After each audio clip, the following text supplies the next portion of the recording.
We're finally getting a bigger cover screen on a Samsung Flip.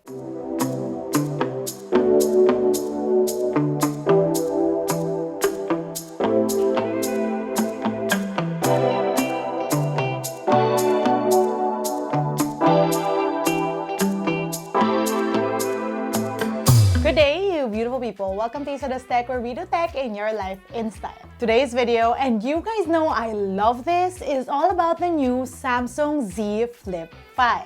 Yes, they were just announced. Yes, we got our hands on them for a hot second. And yes, I am very excited about them. So this video is our first look at Samsung's newest clamshell foldies. And we also did get a chance to look at the new Z Fold 5. So I'll have another video on that coming up soon. But let's start with the phone whose previous iterations I actually used as daily drivers. This is the new Samsung Z Flip 5.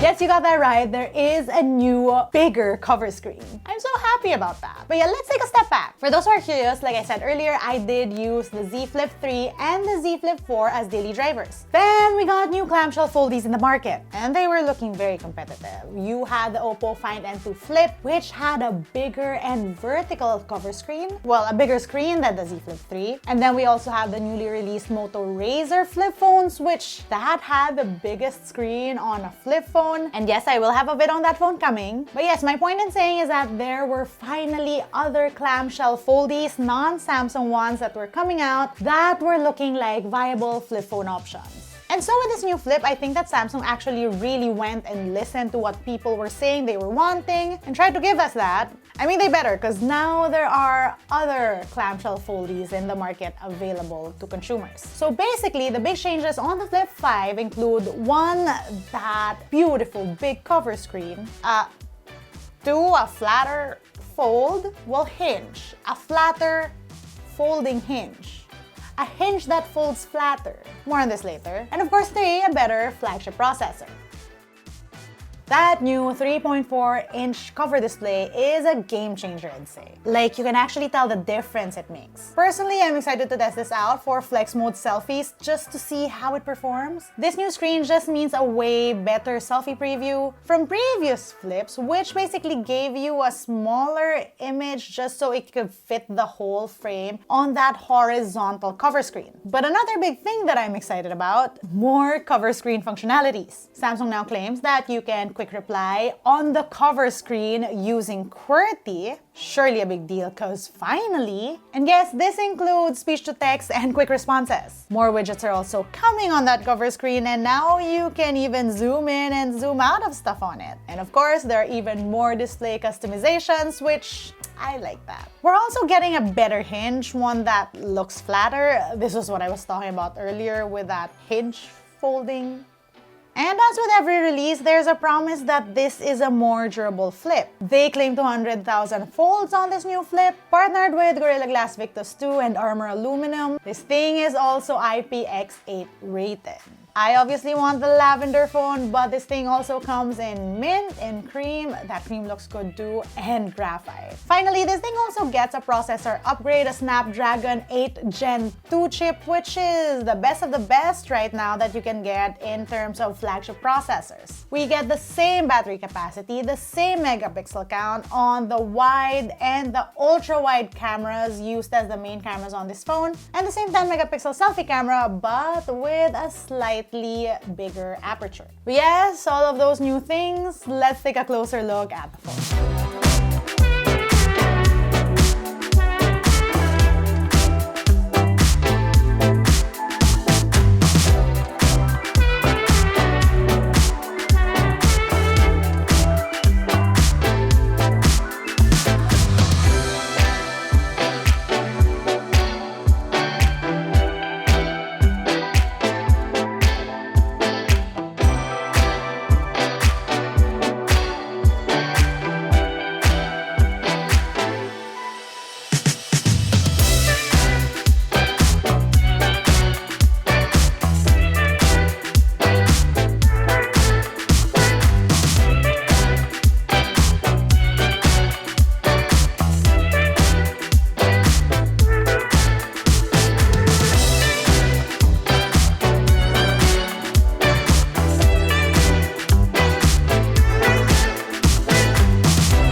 folding, still a satisfying experience.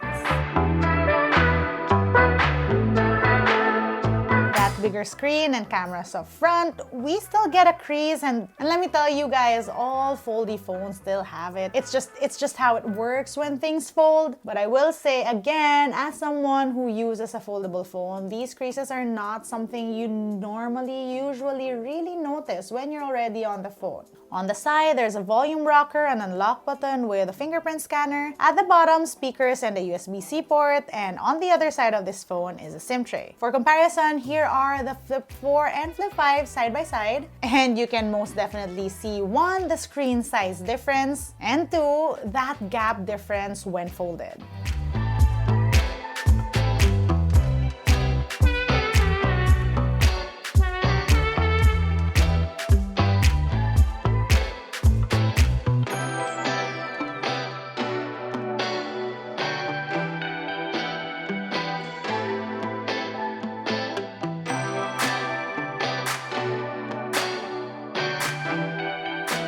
I've been waiting for this update for ages, ever since we came up with the first ever Z Flip, and it's finally here. We finally get that great big cover screen. But what remains to be seen is how useful this bigger cover screen will be. Because size does matter, but it's not the only thing that matters. I basically want to see how well they utilize this bigger screen with actual phone functionalities. And of course, I'd like to see better hardware camera specs and or a bigger battery on a Flip. But I'm not mad at what they upgraded on this Flip 5 iteration. They changed it up where it matters to me, and I'm definitely excited to test this new phone out. And that's it for this video, you guys. Let me know what you think. Let me know what your questions are. Let me know what you'd want me to test out on these new phones when I finally get my hands on them. If you want to see how I use my tech on a daily basis, find me online. That's ISADAS_ on Instagram, Twitter, and TikTok. Until next time.